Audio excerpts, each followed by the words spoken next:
Vamos retomar, gente? Eu vou aproveitar.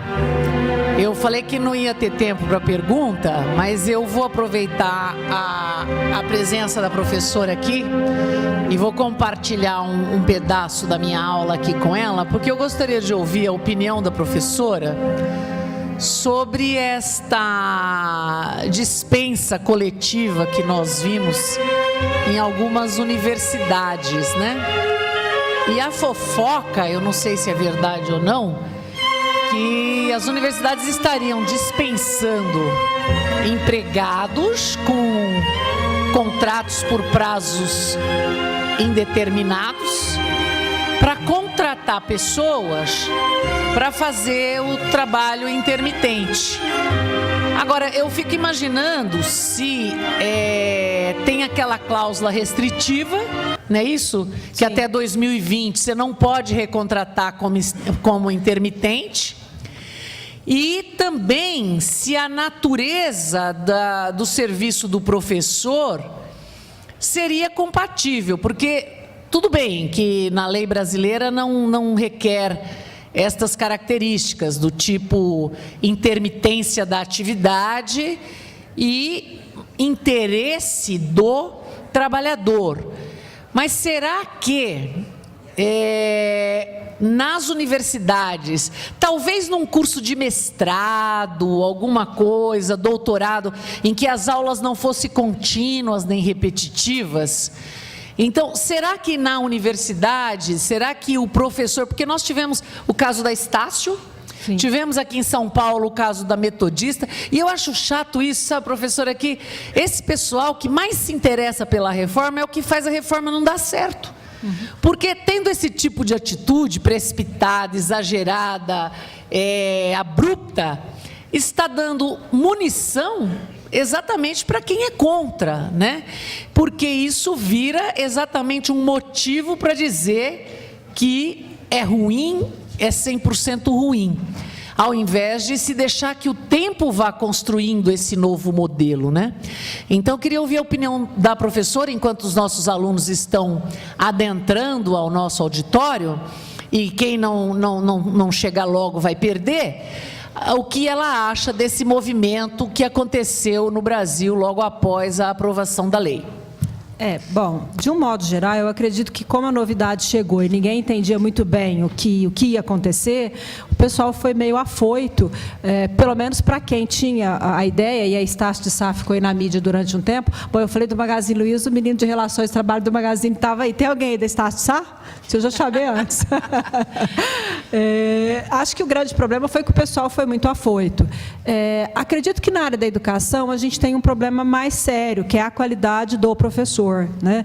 Normalmente, as universidades têm essa preocupação, porque é essa qualidade que vai atrair o aluno, é essa qualidade que vai fazer com que o aluno busque a instituição A ou a instituição B, principalmente quando eu estou falando no ensino particular. Do ponto de vista dos alunos de graduação, dos cursos regulares, a gente já viu as universidades particulares usarem um outro modelo, que é o do ensino à distância. Então, eu tenho um professor contratado que grava uma aula, aquelas aulas que são comuns a mais de uma universidade, a mais de um curso, desculpa, de uma determinada faculdade, e disponibilizam aquela aula para vários cursos. Isso já trouxe uma redução muito grande do número de professores nas universidades particulares. O que o legislador fez ao criar essa quarentena, vamos dizer assim, de não poder contratar aquele que foi demitido pelo período de 18 meses até 2020, é positivo, porque a ideia do contrato de trabalho intermitente, e aí ele deixa isso claro, não é trocar empregados contratados do tipo standard, tempo indeterminado, período integral ou jornada completa, por trabalhadores intermitentes. A ideia geral do contrato não é essa. Por outro lado, os professores de pós-graduação, mestrado e doutorado, me parece que aí houve um ganho. Eu vou dar o meu exemplo. Eu já cheguei a dar aula em universidades particulares em especialização e mestrado e receber por fora, assim, não tinha... Eu declarava no meu imposto de renda, claro, né? Vou lá dizer quem foi que pagou, mas só recebi hora-aula. Então, hoje, se eu quero contratar esse professor, ele vai ter que ser um contratado de trabalho intermitente, vai ter direito a férias proporcionais, 13º salário proporcional, e quando for rescisão, pelo menos metade do aviso prévio, metade da multa de 40%, 80% do fundo de garantia. Então, para os trabalhadores de pós-graduação, o que me parece, pelo menos pela experiência que eu particularmente já tive, é um ganho, porque essas universidades particulares, quando chamam professores de fora, ele é o professor convidado. Aí eu tenho uma linha divisória, ele é autônomo ou ele é intermitente? Porque eu não estou matando aqui o trabalho autônomo. Que fique claro, o trabalho autônomo continua existindo, até porque a lei agora traz uma regulamentação específica para o trabalho autônomo. O intermitente me traz uma preocupação quando eu deixo de considerá-lo empregado só por causa da intermitência. Se eu não tenho subordinação, eu caio na autonomia, eu não caio no trabalho intermitente. Entenderam? Trabalho intermitente só cai o que é subordinado,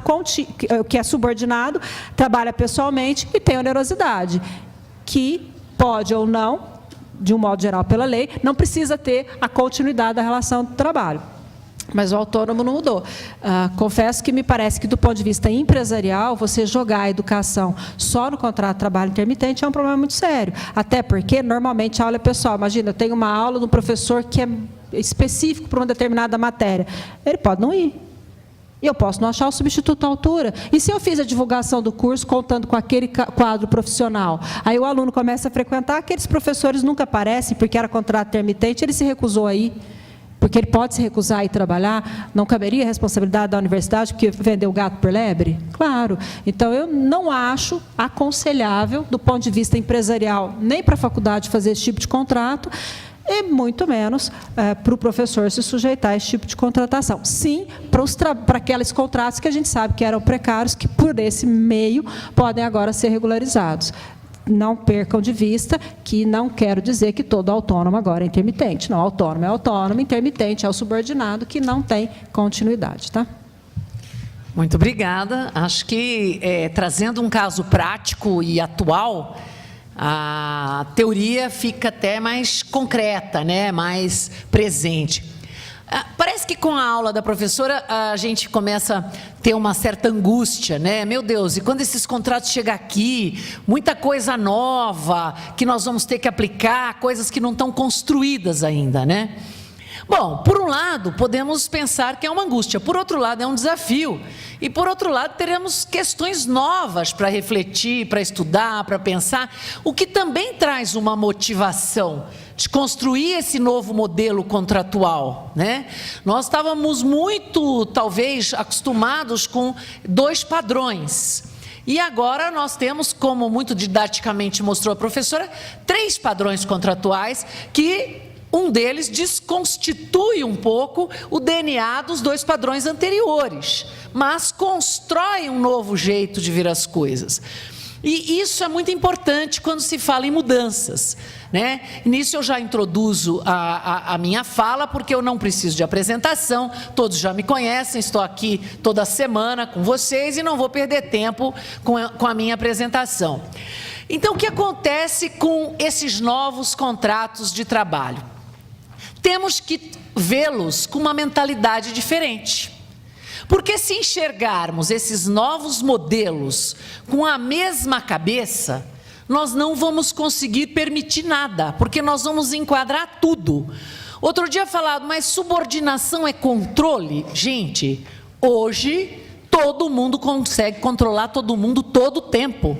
Se dizer que controle e subordinação andam juntos, não é, porque você pode controlar muita gente não subordinada. Então, se dissesse, ele pode controlar, então é subordinado. Não é isso, porque a gente controla estranhos nos controlam o tempo todo. Tecnologia permite esse controle direto. Então, a gente precisa mudar alguns padrões conceituais para poder construir novas figuras, né? E, para isso, nós vamos pensar um pouco maior, pensar um pouco em várias atividades que compõem o mundo do trabalho.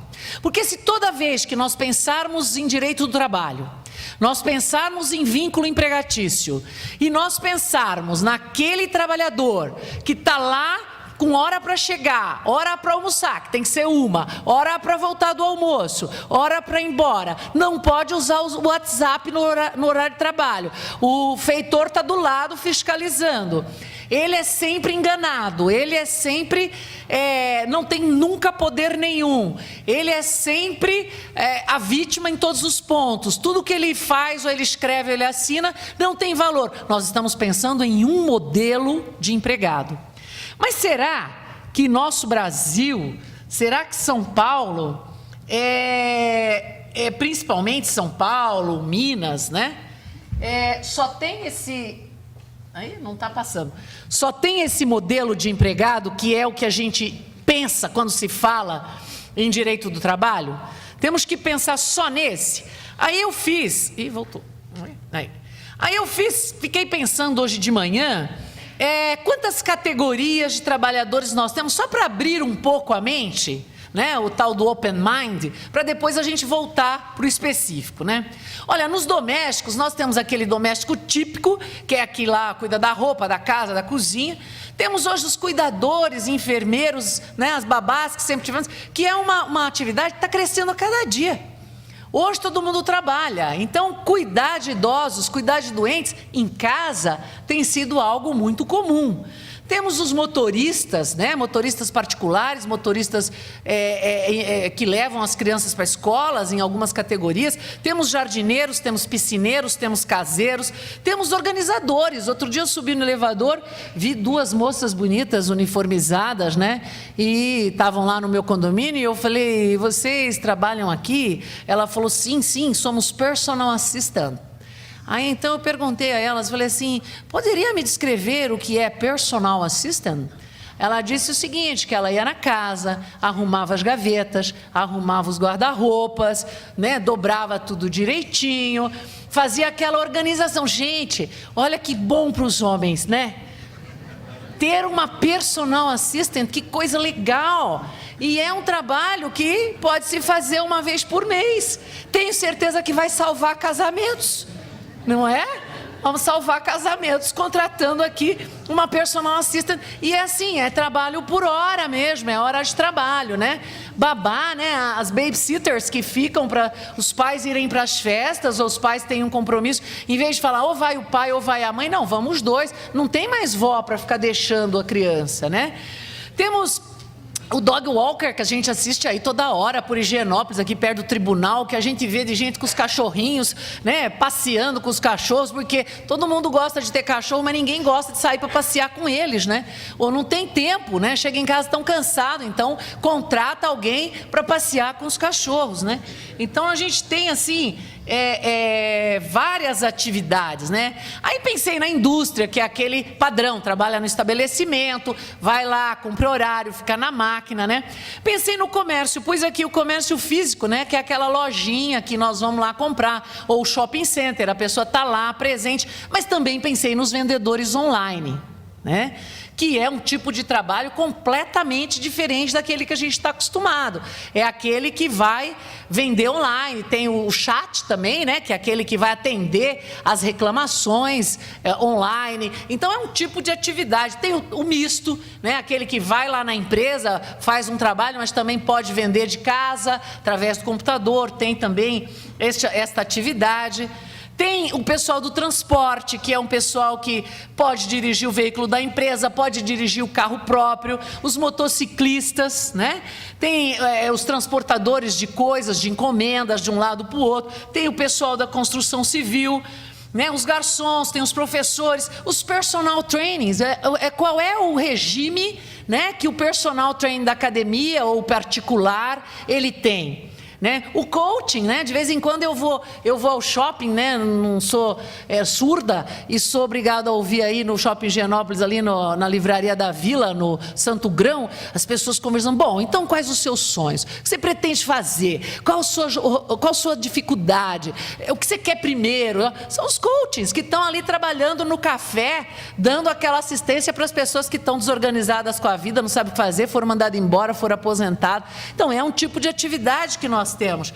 Os cabeleireiros, manicures, pedreiros, encanadores, manutencistas, eletricistas, os chamados profissionais liberais, que não são tão liberais assim, advogados, dentistas, arquitetos, médicos, enfim. Nós temos, graças a Deus, várias atividades. Temos o pessoal do delivery e o transporte. E os médicos, que hoje eu já vi lá naquele Mundo S.A. Quem assiste Mundo S.A.?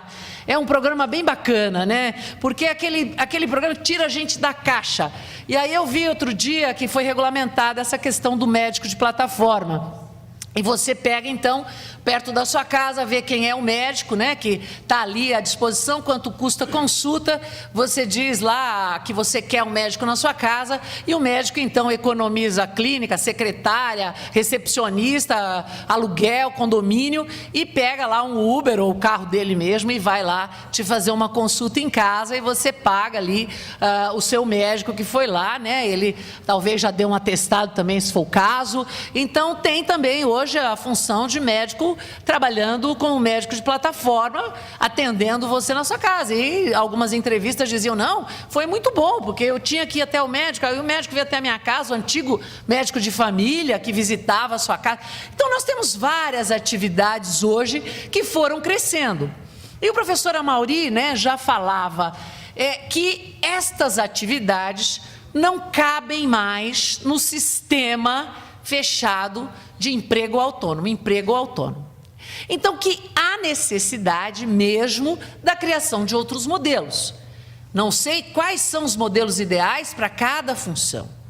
Agora, eu concordo muito que mais importante do que um emprego, é importante uma proteção genérica. É importante uma proteção das horas em que você não pode trabalhar e que não tem renda nenhuma, como em caso de doença e de acidente.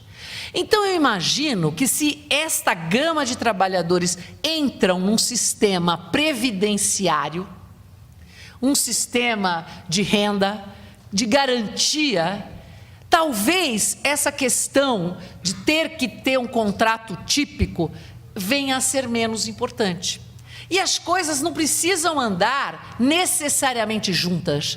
Para que eu tenha previdência social, auxílio-doença, auxílio-acidente, licença-gestante, eu tenho que ter aquele contrato típico e único. Eu posso ter tudo isso, eu posso ter toda essa proteção previdenciária e proteção à saúde, proteção a dias parados, sem necessariamente ter obrigatoriamente aquele modelo que não combina com a minha atividade. E aí surge, então, a ideia do teletrabalho. O teletrabalho, ele é um trabalho subordinado, também como intermitente. Ele vem para tentar os pessimistas pensam sempre assim, vai fazer com que a pessoa que trabalha no ambiente de trabalho saia de lá e vá trabalhar em casa por interesse do patrão e havendo fraude. Mas tem aqueles que ainda pensam que isso pode acontecer sim, mas que também pode haver o contrário. Aquele que está na informalidade venha a ser contratado por teletrabalho. Como é que é o contrato de trabalho tradicional que a gente conhece, né? O comando, o controle e a supervisão da pessoa e do trabalho é onde? É no estabelecimento do empregador. O horário, ele é pré-estabelecido. Eu tenho horário para entrar, horário para almoçar, horário para sair. Eu tenho aquele intervalo também. Eu tenho descanso também pré-estabelecido. E aí, eu tenho um comparecimento obrigatório, cumprimento de horário, sob pena do quê? Aplicação de medidas disciplinares. Você vê aquele pessoal correndo para bater o cartão, por quê? Porque se tiver atraso vai ser descontado, pode ganhar advertência, então eu tenho que cumprir aquele trabalho. Eu tenho uma vigilância direta de um feitor ao meu lado, de um chefe daquela famosa supervisora que a gente vê às vezes nas empresas de faxina, né?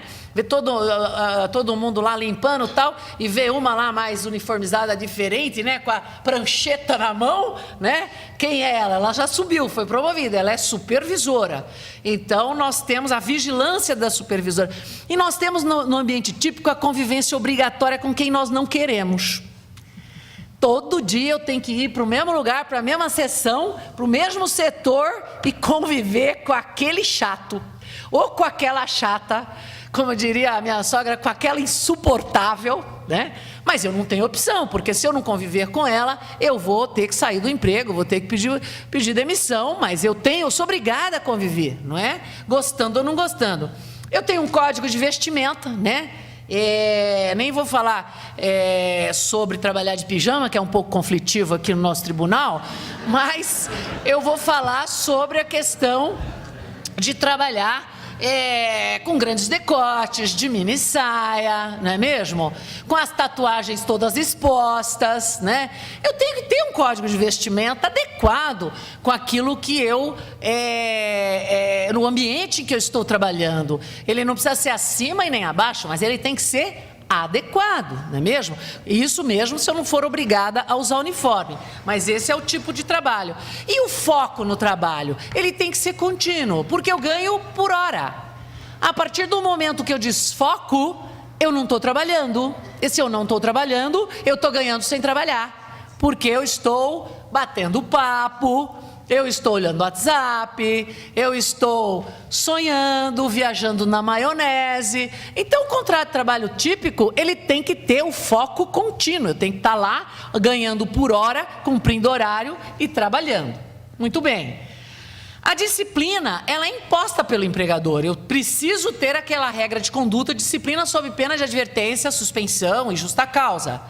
E a responsabilidade é do empregador do ambiente de trabalho.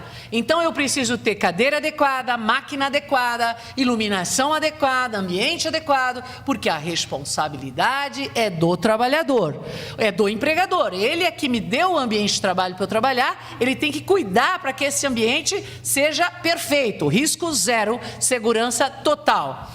O dispêndio de tempo, o custo e os riscos na locomoção, porque eu vou ter que sair da minha casa, trabalhar a 1 hora, 2 horas, pegar metrô cheio, gastar dinheiro com transporte e eu vou ter que também correr riscos de ser assaltado no caminho. Esse é o nosso trabalho típico, não é assim? A gente vai para o trabalho, pode ser assaltado, tem que pagar combustível, tem que pagar tal. E a base de pagamento é o tempo. Nós ganhamos por hora, mês, não é isso? Essa é a base de pagamento que nós usamos neste trabalho típico que nós pensamos quando falamos em emprego. O que acontece? Acontece que esse trabalho típico é muito bom, né? Ainda é prevalente, ainda é o mais típico, conhecido, mas ele já não veste mais todos e todas as funções. E precisa se criar alternativas. A alternativa começa aqui, do nosso próprio serviço público. Eu vejo o Diário Oficial e vejo que tem várias pessoas em teletrabalho, não é mesmo?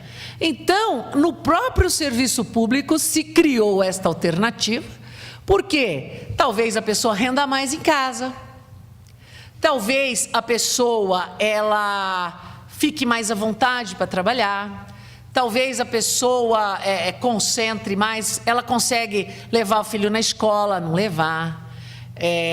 Agora, é muito difícil o trabalhador fiscalizar isso.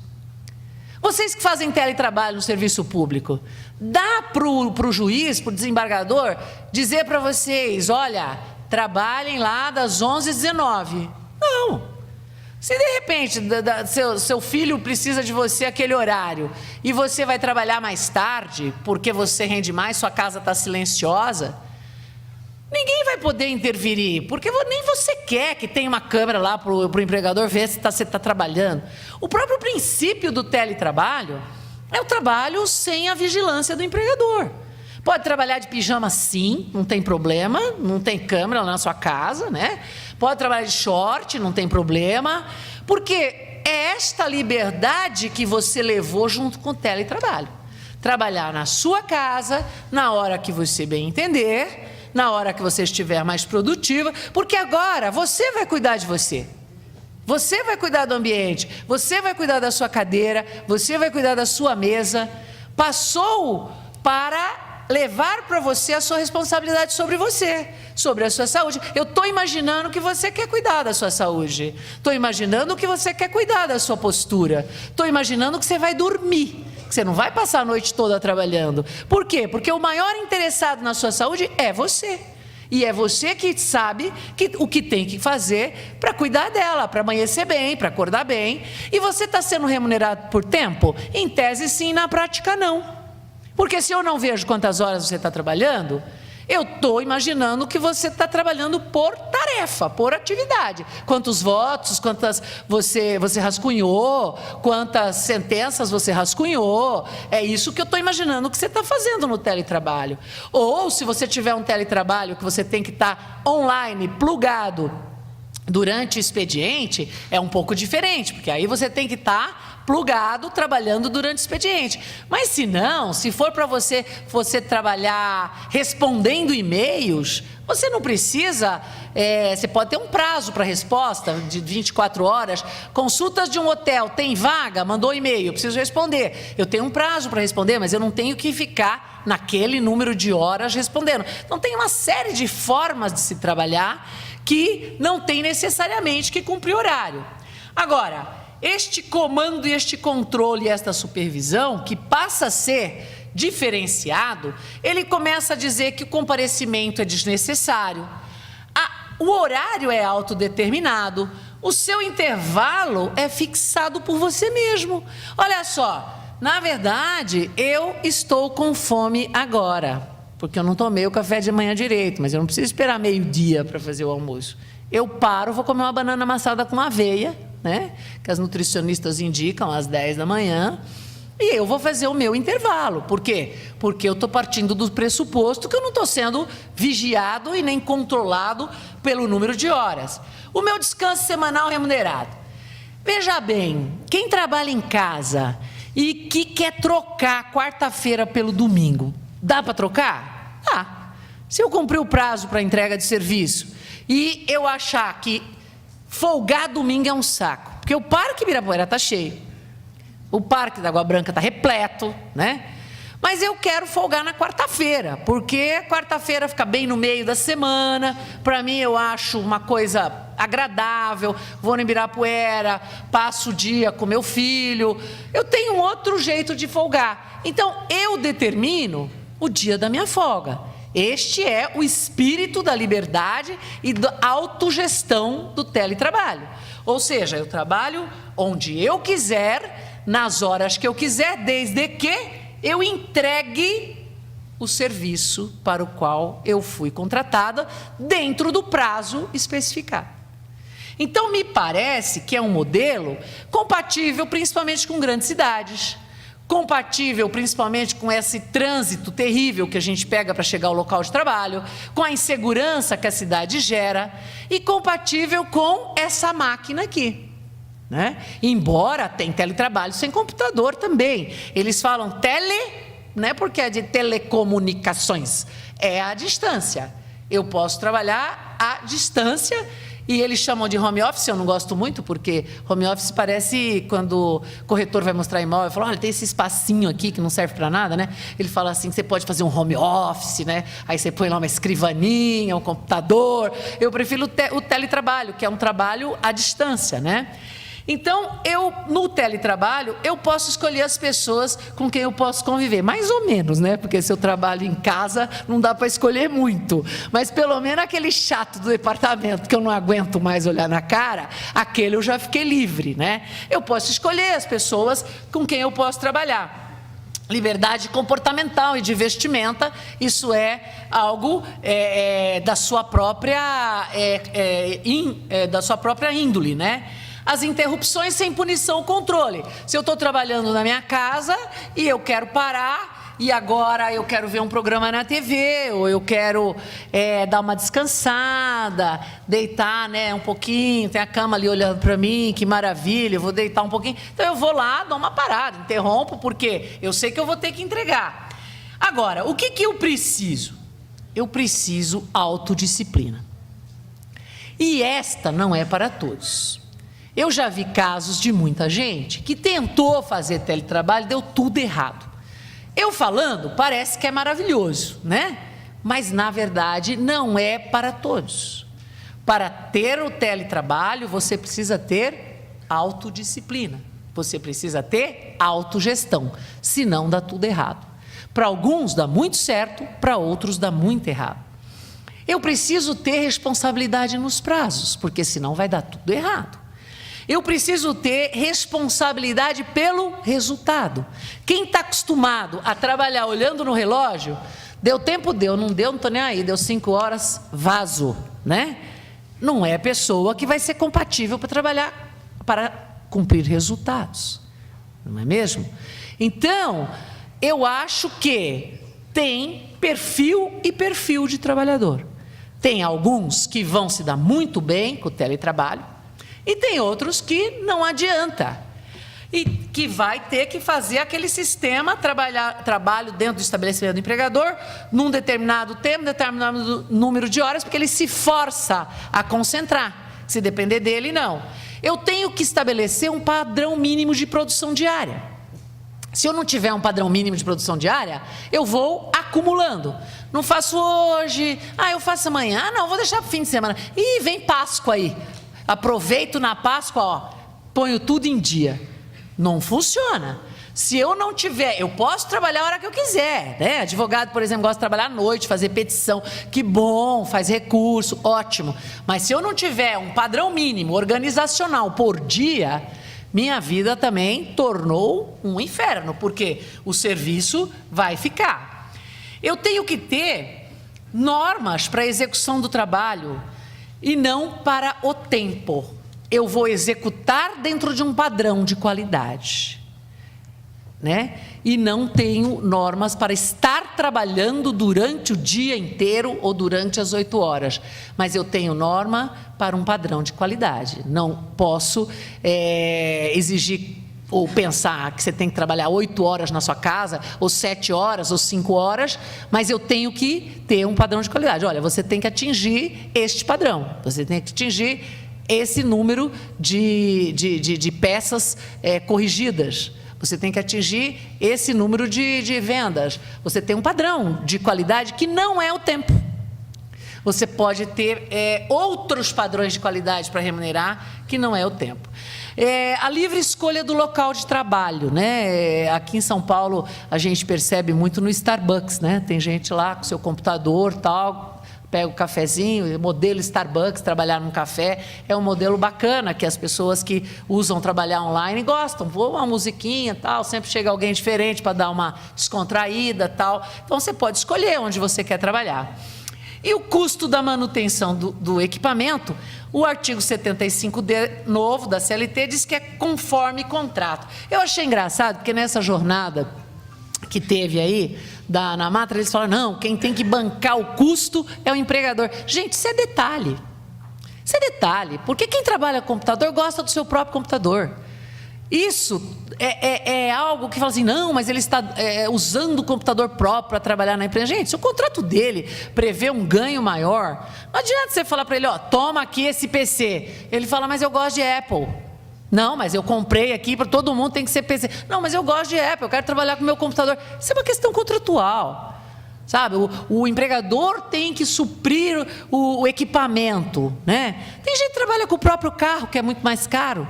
Quanto mais um computador. Então, isso pode negociar sim, por que não? Eu acho que a lei, nesse ponto, não vai interferir de contratar ou não contratar alguém, porque ela vai usar o computador dela ou do outro, ou a empresa tem que dar. Eu acho que isso é detalhe dentro de um novo modelo. E também ele tem que trabalhar por prestação de contas, que não é o tempo. Eu não tenho que ficar lá, posso não fazer nada o dia inteiro, mas eu fiquei, bati cartão na entrada e bati cartão na saída.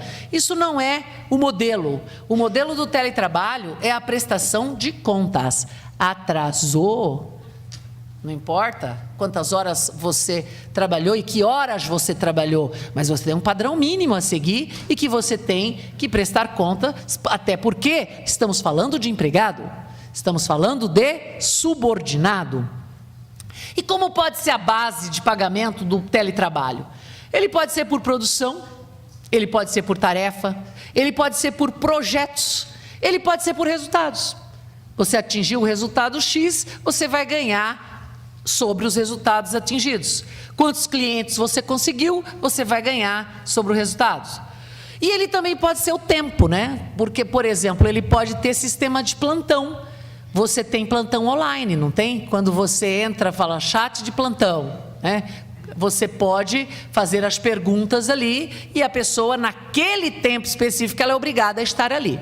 É um modelo de trabalho em que, apesar de ser ser distante, ele fixa um tempo que você tem que estar atendendo as chamadas. A liberdade de contratação, validade, artigo 444 da CLT.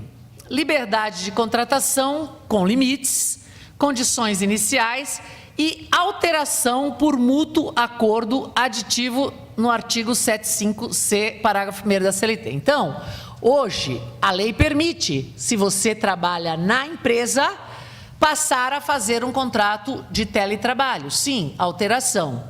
A grande questão é você fazer uma experiência para ver se você se adapta. A reversão para o presencial, aí já não é mais a dupla negociação, isso é ruim, porque aí é só o empregador que pode reverter. Se você não gostou, não se adaptou a trabalhar à distância, vai ser complicado, acho que vai ter que rescindir o contrato. Então, é muito sério na questão de você concordar em trabalhar em casa, porque o empregador pode até permitir que você volte a trabalhar no ambiente de trabalho, mas não é uma obrigação ele aceitar. Aqui, pelo artigo 75C, parágrafo 2º, é a critério do empregador. Então, tem que ter bastante cuidado para negociar. O comparecimento esporádico para atividades específicas. Isso pode acontecer, olha, reunião, teletrabalho, reunião dia tal, data tal. Você pode comparecer, isso não descaracteriza o teletrabalho. O artigo 75B da CLT permite esse comparecimento eventual, necessário para determinadas atividades. Treinamento, reunião, não há problema com isso. A previsão contratual das atividades é importante. O que você vai fazer na sua casa? Né? Mas vai ficar em casa, mas fazendo o quê? Então, eu vou colocar no contrato. E a responsabilidade do empregado sobre a segurança e a saúde no ambiente de trabalho, sob instruções do empregador, mediante termo de responsabilidade, artigo 75E da CLT. O que acontece? Isso também estava lá na jornada. A responsabilidade do ambiente de trabalho continua sendo do empregador. Não dá. Não dá. Por quê? Como é que o empregador vai lá ter responsabilidade sobre a sua cadeira, sobre a temperatura que você está trabalhando? Não dá. Quando você faz teletrabalho, o empregador tem, pelo 75, obrigação de te advertir. Olha, você tem que trabalhar assim, numas cadeiras assim, com a postura assim, fazer exercício funcional de alongamento, você não trabalha no sol, viu? Que você pode ter câncer de pele. Você tem que ter uma orientação, mas transfere-se para o empregado a responsabilidade, desde que eu o oriente quais são as condições de saúde. Então, dizer que teletrabalho é responsabilidade do ambiente de trabalho do empregador é dizer que não existe teletrabalho. Porque ninguém vai esperar do empregador que vá à sua casa, coloque a sua mesa, a sua cadeira, o seu ar-condicionado. Aí o empregador vai, então trabalha na empresa. A responsabilidade do teletrabalho é do trabalhador. A responsabilidade do empregador é orientá-lo de como ele deve cuidar da sua saúde. E o artigo 75E fala isso. E prestação de contas. Bom, este teletrabalho, ele não tem vinculação a nenhuma base específica, o ambiente de trabalho, aquele lugar. Ele usa meios telemáticos e informatizados.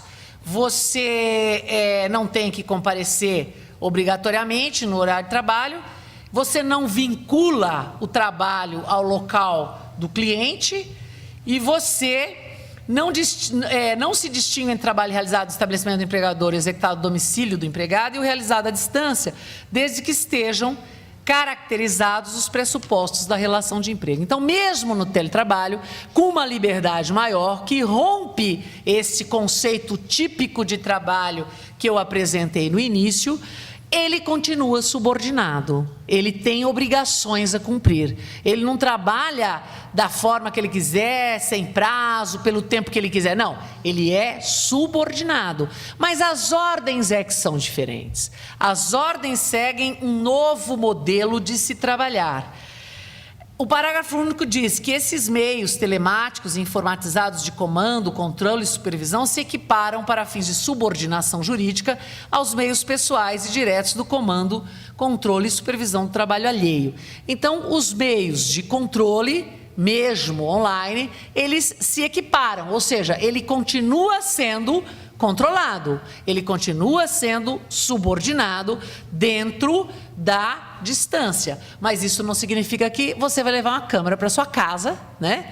E o empregador vai pagar você para trabalhar e um cara para te fiscalizar. Você imagina a situação? Eu tenho que botar um cara lá com um sistema de câmeras para ver o que você está fazendo na sua casa. Não tem o menor sentido.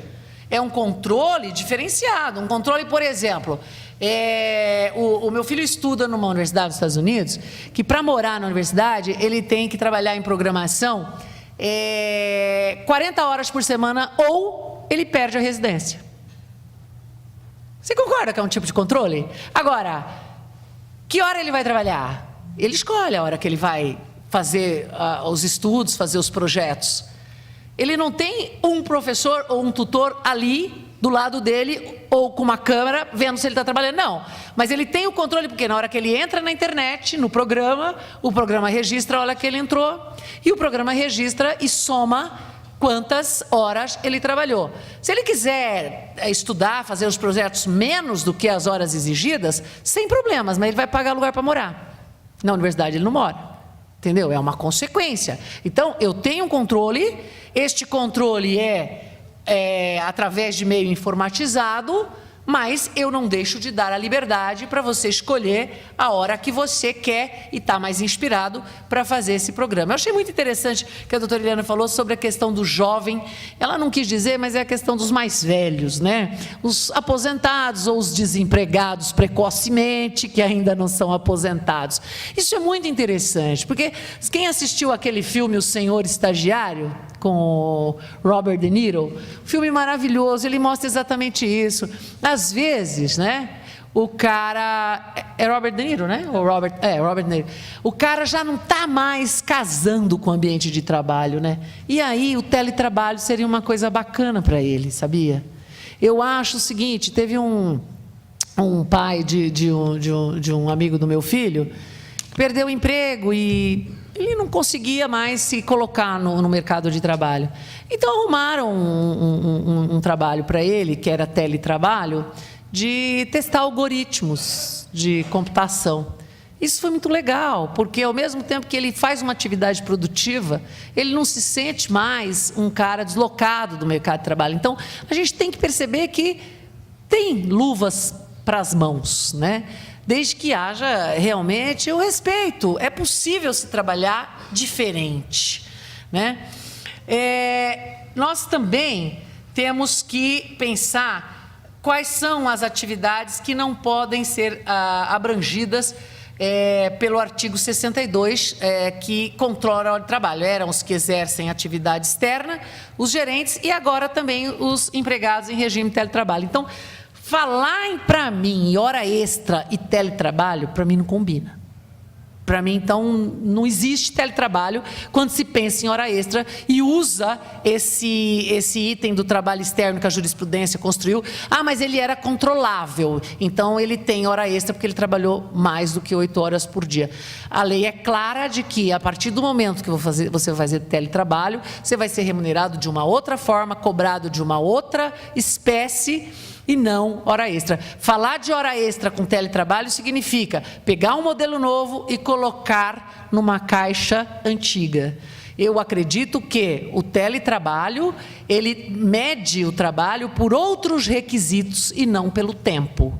Então, não adianta eu entrar no computador 10 horas da manhã, sair meia-noite e não fazer nada. Eu não consigo produzir, eu não consigo terminar o projeto, eu não consigo fazer. Por isso que o projeto é cobrado ou é remunerado por horas estimadas. Quanto mais ou menos se gasta para fazer esse projeto? X horas, tal, quanto vale a hora do projetista, vale esse... Tá, então, o preço do projeto é esse. Se um dia ele vai ser mais produtivo, porque ele está mais tranquilo, foi ao cinema no fim de semana, assistiu todos os filmes do Oscar, segunda-feira ele está super produtivo, ele consegue trabalhar mais e avançar no projeto. Ele trabalhou, 10 horas, olha, eu fico aí no tribunal às vezes das 8 da manhã, às 7, 7 e pouco da noite, eu trabalhei bastante esse dia, né? No outro dia, ele está mais cansado, tem outras coisas para fazer, ele trabalhou 4 horas, né? Ele não precisa fazer, na minha opinião, um contrato de compensação de banco de horas, não. O teletrabalho, ele tem que medir, na minha visão, outras coisas, ele não tem que medir tempo dedicado ao trabalho. Bom, o artigo, então, exclui expressamente a alteração do 62, esses empregados de teletrabalho no regime de horas extras. A prestação do regime de serviços pelo empregado em regime de teletrabalho observará o disposto nesse capítulo, né? Então, vem aqui todos os artigos 75B, que eu comentei com vocês, né? Preponderantemente fora das dependências do empregador, com utilização de tecnologias da informação e de comunicação que, por sua natureza, não se constituam trabalho externo. Então, ele diferencia o comparecimento às dependências para atividades específicas, não descaracteriza o teletrabalho. A prestação de serviços deverá constar expressamente no contrato, também como intermitente, que vai dizer quais as atividades, e este regime poderá ser alterado por mútuo acordo entre as partes. Para voltar a presencial a determinação do empregador, garantindo o prazo de transição mínimo de 15 dias com correspondente registro em aditivo contratual. As disposições relativas à responsabilidade pela aquisição, manutenção ou fornecimento de equipamento tecnológico e da infraestrutura necessária e adequada à prestação de trabalho remoto, bem como o reembolso das despesas, será previsto em contrato. As utilidades mencionadas no caput deste artigo não integram a remuneração, isso ficou claro no 75. O empregador deverá instruir os empregados de maneira expressiva e ostensiva quanto às precauções a tomar a fim de evitar doenças e acidente de trabalho. E o empregado deverá assinar termo de responsabilidade, comprometendo-se a seguir aquelas instruções. Essas relações contratuais de trabalho podem ser de objeto livre estipulação das partes, em tudo quanto não contravenha às disposições de proteção ao trabalho e aos contratos coletivos que lhes sejam aplicáveis às decisões da autoridade competente. Aqui, mais uma vez, a convenção coletiva pode restringir as hipóteses de teletrabalho, quando fala assim, o sindicato perdeu o poder. Eu não sei, talvez perdeu dinheiro, mas poder não perdeu, né? Porque se ele pode regulamentar contrário à lei, ele pode falar, nessa atividade não permite teletrabalho. Ponto, acabou, não permite, né? Não sei se vai ser bom para os trabalhadores, porque tem gente que gosta de teletrabalho, né? A livre estipulação a que se refere o caput deste artigo aplica as hipóteses do 611-A, da consolidação, e a preponderância sobre os instrumentos coletivos no caso de empregado portador de diploma de nível superior e que perceba salário mensal igual ou superior a 2 vezes o limite máximo dos benefícios do regime da Previdência Social. Este, para mim, o 444 da CLT, é o grande mote dessa reforma trabalhista. O 444 da CLT diz o seguinte: nem todos os empregados são hipossuficientes. Nem todos os empregados terão anulados pela Justiça do Trabalho tudo o que eles concordarem. Eles vão poder ter voz, eles vão poder dizer o que eles querem. Nem todos os empregados que têm qualquer tipo de alteração, esta alteração é fraudulenta.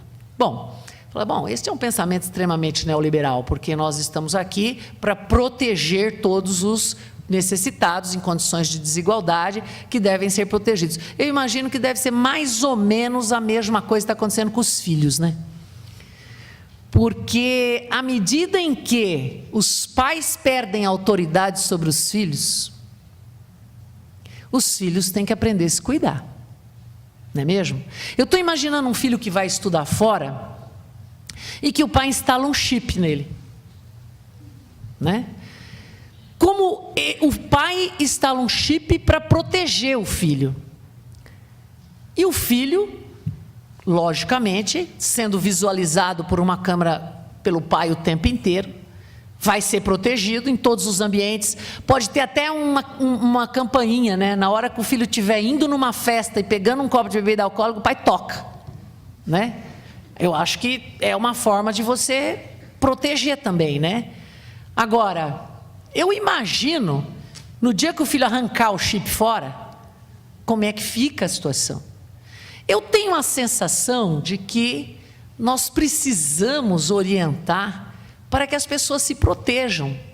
Se esta mudança do foco da proteção é neoliberal, eu imagino que eu controlar 100% do que as pessoas fazem, responder por 100% do que as pessoas fazem, é ditadura.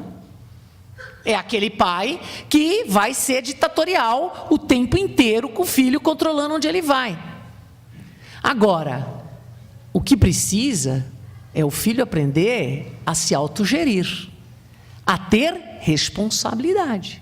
Eu pago a escola, eu pago a moradia, desde que você me apresente resultados. No mínimo, você passe de ano. Agora, eu te oriento. Isso é bom, isso é ruim, isso são as consequências, e agora eu já aprendi, vou falar, assina um termo aqui de responsabilidade que eu lhe orientei e que você vai estar obrigado a seguir. Mas a responsabilidade sobre você é sua. E o 444 é o grande mote dessa estrutura de direito do trabalho. Ele diz o seguinte, que tem empregado que é hipossuficiente sim, e que o que ele fizer não vai ter validade não. Mas já tem outros que são mais suficientes, são suficientinhos, são autossuficientes, que o que ele fizer dentro do que a lei permitir, vai ter validade sim. Ele pode negociar intervalo? Pode, desde que seja no mínimo 30 minutos. Ele não pode negociar os direitos básicos da Constituição Federal. Ok? Então, o que acontece com esses empregados cujo critério escolhido foi curso superior e ganhar mais do que 11 mil? Esse critério é ruim? Ele é. Mas qual seria um critério objetivo bom? Um salário maior, pós-graduação e mestrado, ou independente do estudo dele? Eu acho que esse é um critério experimental. É um critério. Tem muita gente que não tem curso superior e tem autogestão? Tem. Olha, a gente estava falando aqui na aula da professora de faxineira, né? Faxineira, gente, sabe negociar. Porque ela tem em favor dela um fator chamado confiança. Hoje eu estava conversando com uma colega, eu falei, se a tua faxineira, que não tem curso superior e talvez não ganhe 11 mil reais por mês, chegar para você e falar assim, olha, doutora, por esse preço não dá mais não. 180 faxina está muito pouco. Mas está muito pouco, quanto você acha que merece? 220, né? Você vai abrir mão de uma pessoa que você confia, que não vai te envenenar, que cuida das suas roupas, né? Que se você tiver uma conversa suspeita no telefone, ela não vai contar para ninguém.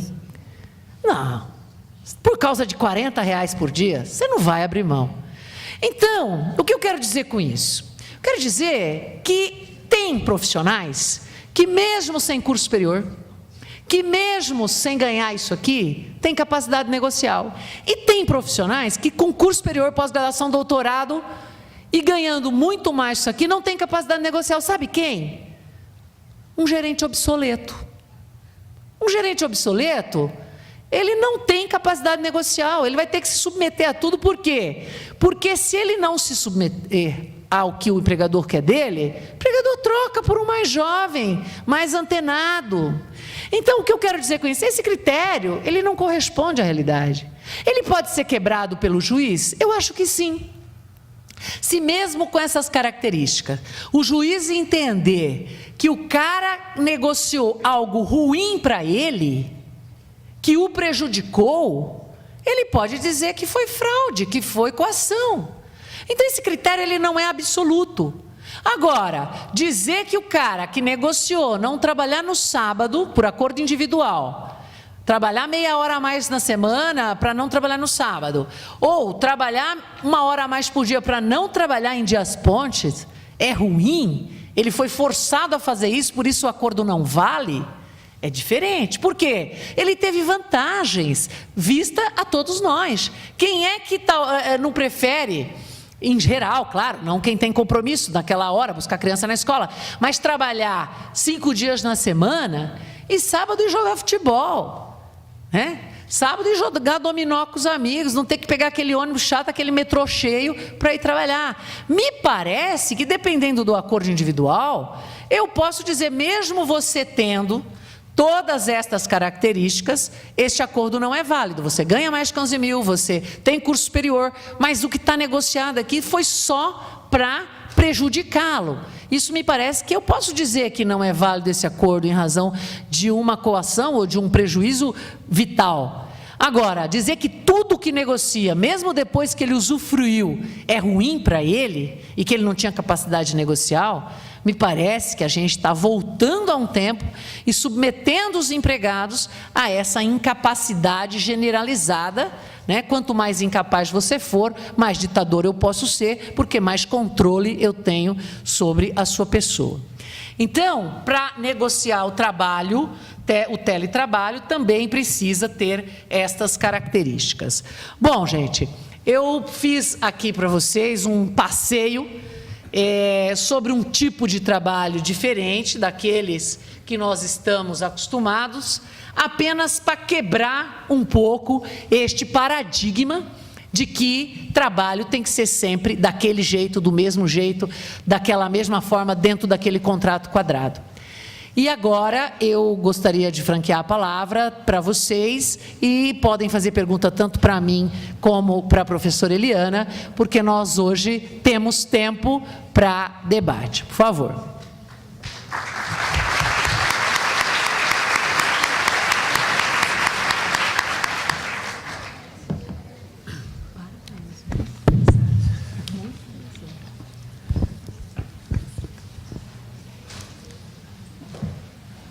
Olha, se ninguém quiser fazer pergunta, eu vou contar só uma coisinha para vocês.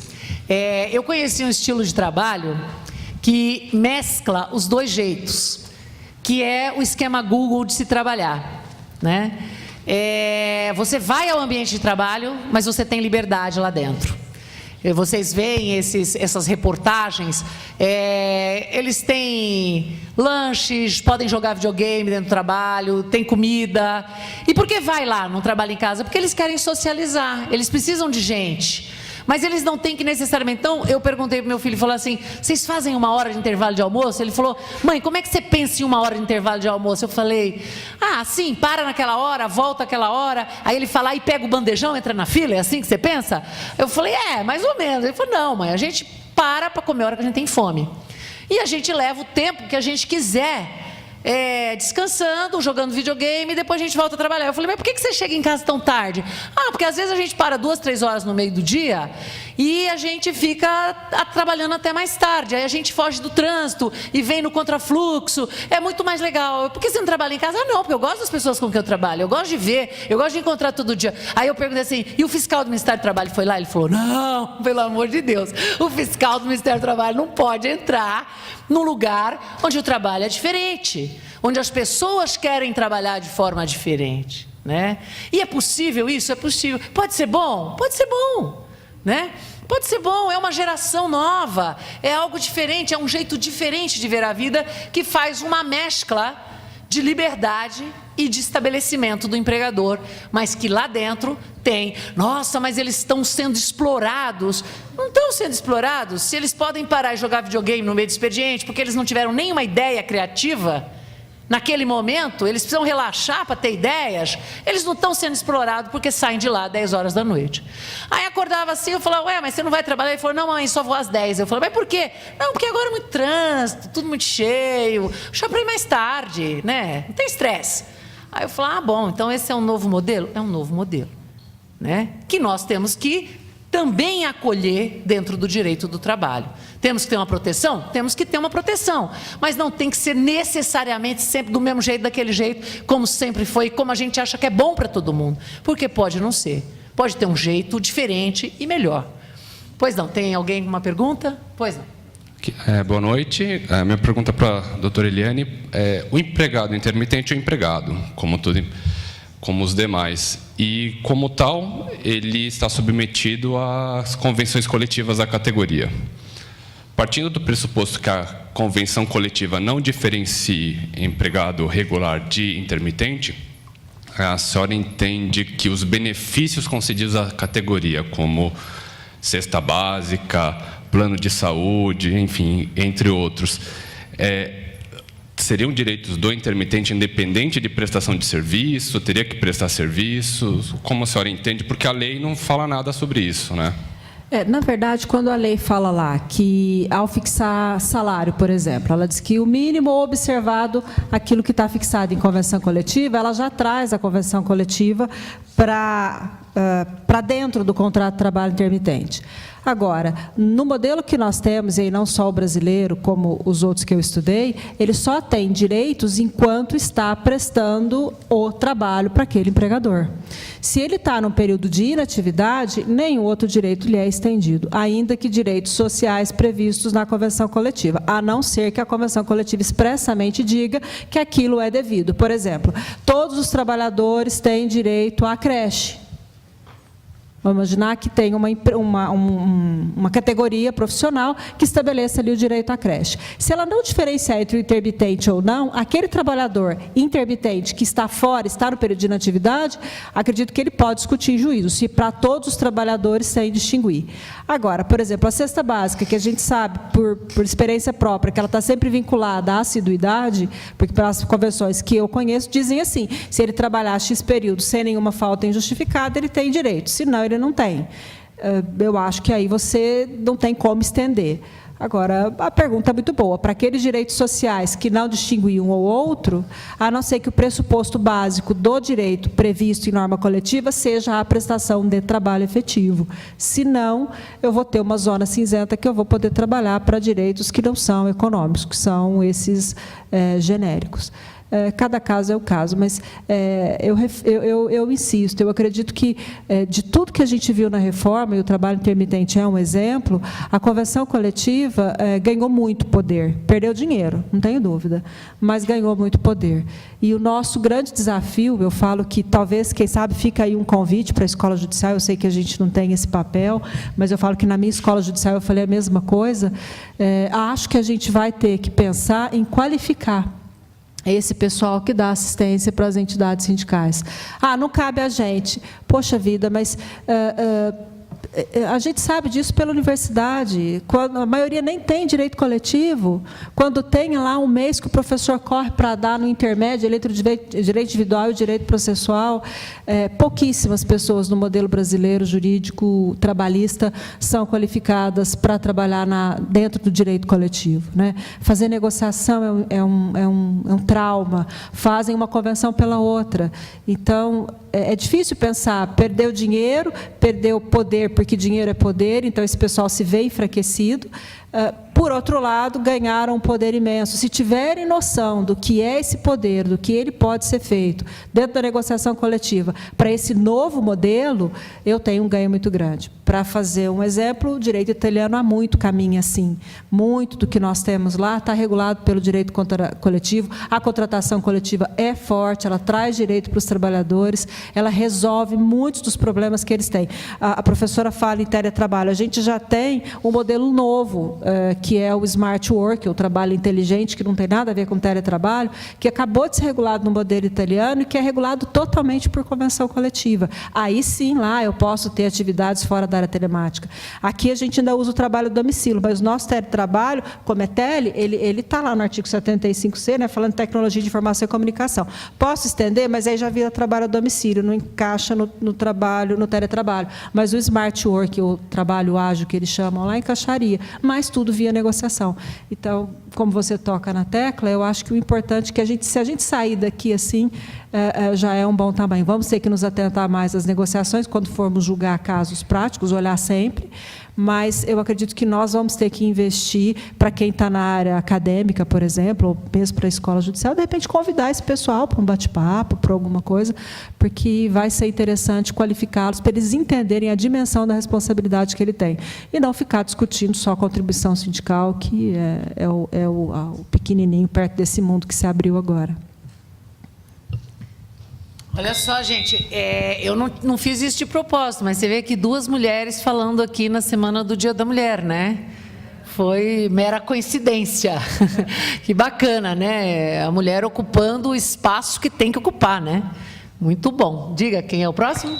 Pois não. Boa noite.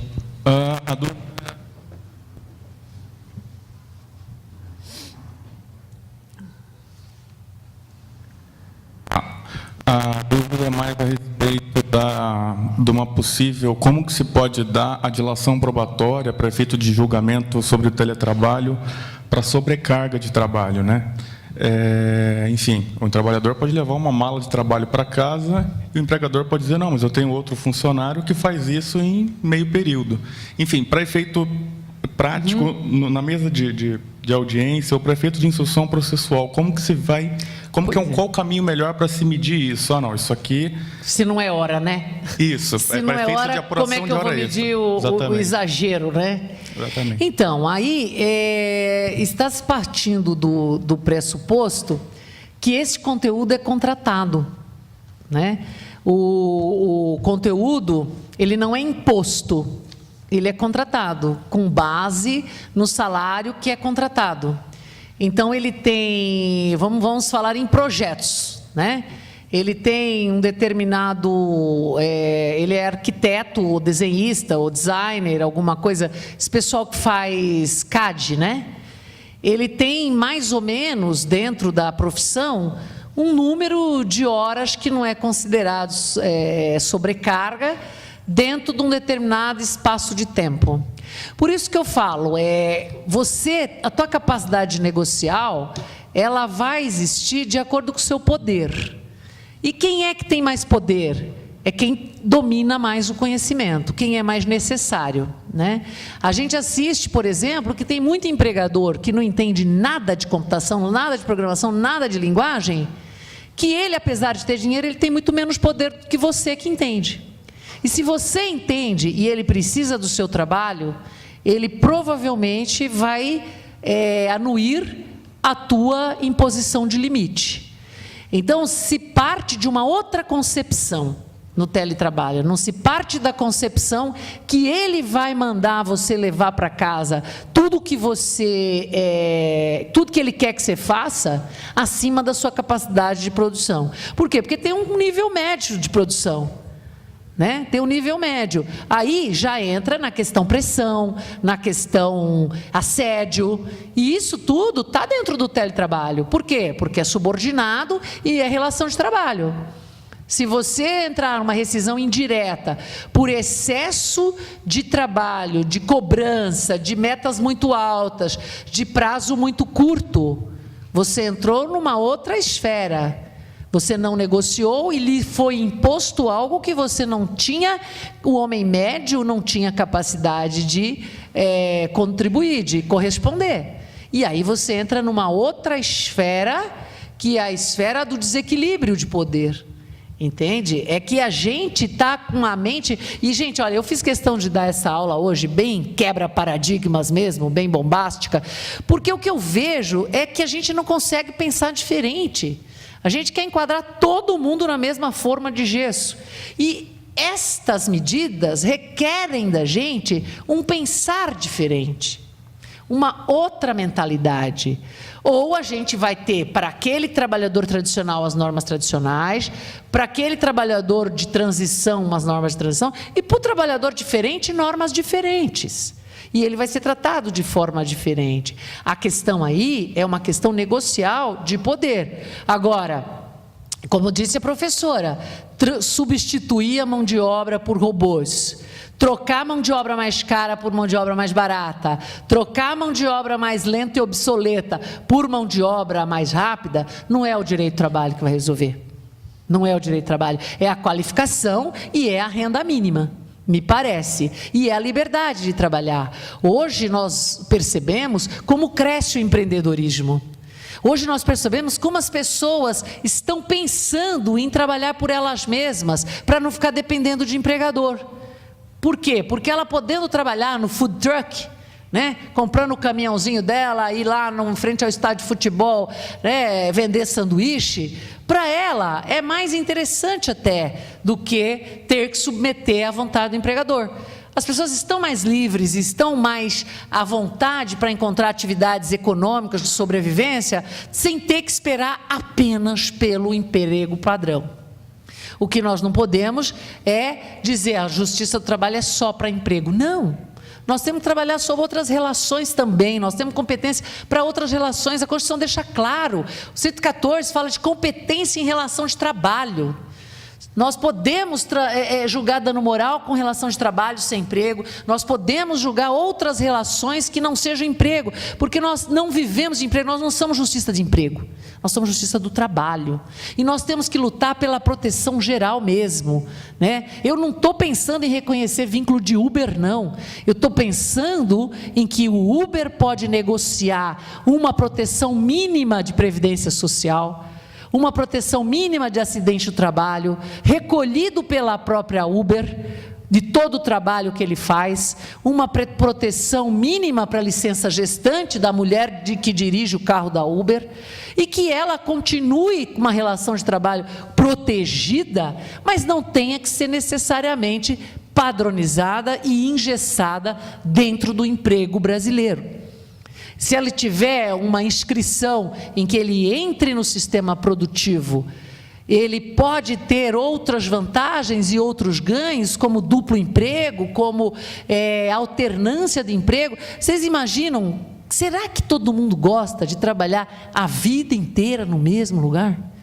Será que não é bom também dar uma variada, né? Olha, eu trabalho 3 dias por semana, numa determinada clínica de fisioterapia, mas os outros 3 dias por semana eu trabalho numa casa de estética fazendo massagem. Será que é ruim? Será que todo mundo quer todo dia trabalhar no mesmo lugar por toda a sua vida? Será que essa alternância de atividades, né, de gente que ele pode trabalhar numa loja vendendo presentes e no outro dia ele pode trabalhar como enfermeira, porque também deve ser ruim, né, trabalhar como enfermeira todo dia, só ver gente doente. Ele pode também querer trabalhar em outro tipo de lugar. Então essa flexibilidade também de trabalho não significa necessariamente a desproteção, tá?